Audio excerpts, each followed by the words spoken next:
उम्मत मुस्लिमा का वक़ार, मेरे रसूल करीम अलैहिस्सलाम के गुलामों के दिलों में शर्म हया भर दिया गया। अल्लामा वाक़दी कहते हैं हज़रत साद बिन अबी वक़ास ने मदाइन फतह किया। मदाइन का एक शहर था, उसकी बड़ी बड़ी ऊंची बिल्डिंगें थी। जो आदमी भी जाता था वो सबसे पहले जिस शहर की कोई चीज मारूफ होती है लोग उसको देखते हैं। ऊंची ऊंची बिल्डिंगें थी, सबसे ज्यादा उस शहर के लोगों ने ऊंचे मकानात और ज्यादा तामीरात कर रखी थी। हजरत साद बिन अबी वक़ास लश्कर लेके गुजरे तो लश्कर में बूढ़े लोग नहीं होते, जवान लोग होते, तवाना लोग होते और बड़े जीदार सिपाही थे। 10,000 सहाबा की जमात थी। हजरत साद बिन अबी वक़ास अमीर लश्कर थे। अब ईसाइयों ने एक चाल चली, उन्होंने कहा मुसलमान जब बाजार से गुजरेंगे लड़ाई तो हम इनके साथ लड़ नहीं सके, हम वो वाला तरीका इख्तियार करते हैं कि मुसलमान काबू में आ जाएंगे। हम औरत को बतौर तीर के इस्तेमाल करते हैं, हम इसको बतौर जाल के फेंकते हैं। क्या किया, औरतों के हाथों में फूल दिए, प्लेटें पकड़ाई, बिल्डिंगों की छतों पे खड़ा कर दिया। फरमाया तुम इन पर फूल फेंकना, अगर 2-4 सिपाही भी हम अपने काबू में करने में कामयाब हो गए तो दरार तो पड़ गई ना, तुम इन पर फूल फेंकना। ये देखिए रस्म चली कहां से, हमने अपना ली है, चली कहां से और हमने उसको अखज़ कर लिया, रिवाज बन गया। हजरत साद बिन अबी वक़ास रज़ी अल्लाह ताला अन्हु जब उस बाजार से गुजरे तो आगे आगे अमीर लश्कर का घोड़ा था, पीछे 10,000 सहाबा घोड़ों पे बैठे हैं। हजरत साद बिन अबी वक़ास से नजर उठा के देखा तो औरतें तो खड़ी हैं, फूल लिए। कुफर की चाल को समझ गए कि ये बेहयाई का जाल फेंक के मिल्लत के जवानों के दिलों से गैरत ईमानी छीनना चाहते हैं, ये मुसलमानों के दिलों से तकवे की रोशनी छीनना चाहते हैं, ये कुरान पाक का सुरूर और इबादत का नूर छीनना चाहते हैं, ये बेहयाई का कलक लगा के इनके दिलों से रसूलुल्लाह का दुरूद छीनना चाहते हैं, ये मोहब्बत रसूल के सौते खुश्क करना चाहते हैं। जब देखा तो फौरी तौर पे घोड़े पे चढ़े और जनाब साद ने कुरान पढ़ना शुरू कर दिया। वकुल लिल मुमिनीना यगुद्दू मिन अबसारिहिम, का मोमिनो तुम्हारे रब ने तुम्हारे नबी की जुबान से तुम्हें हुक्म दिया है कि तुमने नजरें नीची रखनी है। जब हजरत साद बिन अबी वक़ास ने आयत पढ़ी तो सहाबा कहते हैं हमें यूं लगा कि जैसे अभी आयत नाज़िल हो रही है और सीधी दिलों से टकरा रही है। 10,000 का लश्कर गुजर गया, औरतें फूल फेंकती रहीं, लेकिन किसी एक सहाबी ने भी नजर उठा के नहीं देखा। जब लश्कर गुजरा तो उन बीबियों ने प्लेटें फेंकी और कहने लगी ईसाइयों तुम कितने नालायक और किस कदर बड़े तुम बदतहजीब हो कि अपनी औरतें इस्तेमाल करते हो लोगों को काबू करने के लिए, किस कदर तुम ज्यादा गैरत से गिरे हुए हो। और ये कितना आला तबका है कि हम दादे तवज्जो देती रही, इन्होंने पलट के नहीं देखा। कहने लगे तुम झूठे हो, और जिस रसूल के गुलाम इतने आला दर्जे के पाए के हया वाले हैं वो नबी कितनी शान वाला होगा। बीबियों ने कलमा पढ़ना शुरू कर दिया। भाई याद रखें ये जो आज जगह जगह मुसलमानों के खिलाफ कुफर की साजिश है। हजरत अब्दुल्ला बिन उज़ाफा जिहाद कर रहे थे, रूम के ईसाइयों ने गिरफ्तार कर लिया। 1000 आदमी ने मिल के पकड़ा, गिरफ्तार नहीं होते थे सहाबी, 1000 आदमी ने घेरा डाला, गिरफ्तार करके ले गए। और जब बादशाह के सामने गए तो वजीर कहने लगा बादशाह बंदा बड़े काम का है, अगर हमारे काबू आ गया तो फायदा देगा। सहाबी हैं हजरत अब्दुल्ला बिन उज़ाफा, हजरत फारूक आदम का जमाना है, अगर काबू आ गया तो फायदा देगा। बादशाह कहने लगा क्यों, क्या खूबी है? कहने लगे हम 1000 आदमी थे, ये अकेला काबू नहीं आ रहा था, 1000 आदमी थे, अगर हमारी फौज में शामिल हो गया तो बहुत बड़ा जर्नैल मिलेगा। बादशाह कहने लगा कोई मसला नहीं, 2-3 चीजें होती हैं बंदे को खरीदने के लिए, खरीद लेते हैं। बादशाह कहने लगा अब्दुल्ला जितनी दौलत तुझे चाहिए मैं तुझे दे देता हूं, मेरे लश्कर में आ जा, माज़अल्लाह इस्लाम छोड़ दे।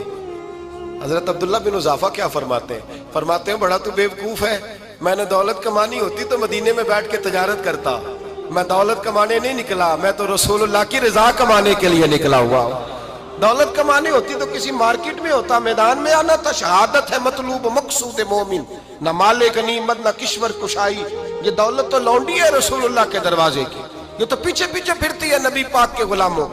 ये कमानी होती तो मैं किसी मार्केट में होता, मैदान में थोड़ा होता। عبداللہ بن حذافہ سے دوسری چال چلی.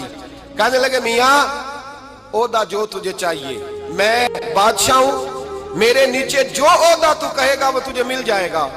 حضرت عبداللہ بن حذافہ کہنے لگے شاید تجھے پتہ نہیں میری تعریف کیا ہے، شاید تو جانتا نہیں میری تعریف کیا ہے. کہا صاحب کی کیا تعریف ہے؟ کہنے لگے میں رسول اللہ کا صحابی ہوں اور کائنات میں سب سے بڑا عہدہ مصطفیٰ کے صحابی ہونے کا عہدہ ہے. صحابہ وہ صحابہ تھے جن کی ہر صبح عید ہوتی تھی، خدا کا قرب حاصل تھا، نبی کی دید ہوتی تھی. فرمایا میں نے حضور کے جلوے دیکھے ہوئے ہیں، مجھے عہدے کی ضرورت ہی نہیں، اور میں نے عہدہ لینا ہوتا تو میں سیاست کرتا، میں تو شہادت لینے نکلا ہوں میدان میں، عہدے کا میں نے کیا کرنا ہے. اب بادشاہ کہنے لگا اسے قتل کر دو.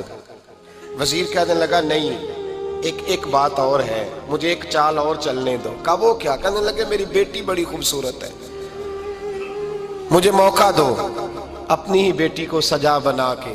وہ جوان جس کی جوانی اتنی بڑی ہے کہ 1000 آدمی مقابلے میں کھڑا نہیں ہوتا، اس جوان کے کمرے میں رات کی تنہائی میں بنا سوار کے بی بی کو بھیجا. وہ بی بی کہتی ہے میں ساری رات بن سور کے اس صحابی کے کمرے میں بیٹھی رہی، لیکن یہ کیا شخص تھا، ساری رات ہی مسلح پہ بیٹھا رہا، ساری رات ہی. کچھ دیر تھک جاتا تو یہ کریم رسول پہ درود پڑھنا شروع کر دیتا. بی بی کہتی ہے سحری ہو گئی تو میں نے چھو کے دیکھا کہ انسان ہے کہ جن ہے، یہ بندہ ہے کہ فرشتہ ہے. چھو کے دیکھا. کہنے لگے پیچھے ہٹ جا. میں نے کہا میں نے تو سنا تھا تو 1000 کے مقابلے میں ہے اور تو اتنا بے حس ہے کہ بنی سوری دلہن بیٹھی ہے، تو نے نظر نہیں کی. عبداللہ بن حذافہ بی بی کہتی ہے نظر پھر نہیں اٹھائی، نظر پھر جھکی ہوئی ہے. کہنے لگے بی بی میں مجبور ہوں، اب میرے اوپر کوئی غسل نہیں چلتا، میں نے جلوائے بدوہا کا دیدار کیا ہوا ہے، اب میری نگاہوں میں جچتا نہیں کوئی، اس لیے کہ جیسے میرے سرکار ہے ایسا نہیں کوئی. کبھی بھی اب نہیں کسی کا میرے اوپر جادو چلتا. میں نے مصطفیٰ کو اور کہا ذرا پیچھے ہٹ کے بیٹھ، مجھے میرے رسول نے غیر محرم سے بچنے کا حکم دیا ہے، ذرا پیچھے ہٹ کے بیٹھ. سحری کا وقت تھا. وہ بی بی کہتی ہے اس نوجوان کے جملے میرا سینہ چیر گئے، کلیجہ پھٹ گیا، چیخ نکلی، میں کفر کے عالم میں روئی. میں نے کہا مجھے بتا تو صحیح، آخر یہ جذبہ کہاں سے ملتا ہے، آخر یہ روشنی تو میں نے دیکھی نہیں، کہاں سے آتی ہے؟ ایک میرا باپ ہے جو بنا سور کے مجھے تیرے کمرے میں چھوڑ گیا، بتلا یہ کہاں سے کیف آتے ہیں؟ عبداللہ بن حذافہ کہنے لگے اگر کیف لینا ہے تو تو بھی میرے مصطفیٰ کا کلمہ پڑھ جا، آجا دروازہ رسول پہ جھک جا، مل جائے گا. سویرے دروازے پہ باپ آیا بیٹی سے رزلٹ لینے، دروازہ کھولا تو بیٹی نقاب پہنے باہر آئی. باپ کہنے لگا کیا بنا؟ کہنے لگی پیچھے ہٹ جا، تو غیر محرم ہے، کافر ہے، میں مسلمان ہوں. اس نے کہا کیا ہوا؟ کہنے لگی تیرے جیسے کو باپ کہوں، تیرے جیسے کو جو مجھے استعمال کر رہا تھا. میں تجھے باپ نہیں مانتی، میں اب رسول والی ہو گئی ہوں، میں حضرت فاطمہ کی کنیزہ ہو گئی ہوں، میں اب نبی کریم کی خادمہ ہوں، خبردار میرے قریب نہ آنا. یہ داؤ بھی ناکام ہوا. اب حضرت عبداللہ بن حذافہ کے سامنے موت کھڑی کی، ایک کڑا میں تیل گرم کیا، کہنے لگے تجھے اس میں جلایا جائے گا. حضرت عبداللہ بن حذافہ رضی اللہ تعالیٰ عنہ جب جلنے کے قریب ہوئے تو رونے لگے. روم کا بادشاہ کہنے لگا شاید ڈر گیا ہے. کہنے لگے اب سمجھ آئی ہے، اب تجھے پتا چلا ہے، چلا آ جا.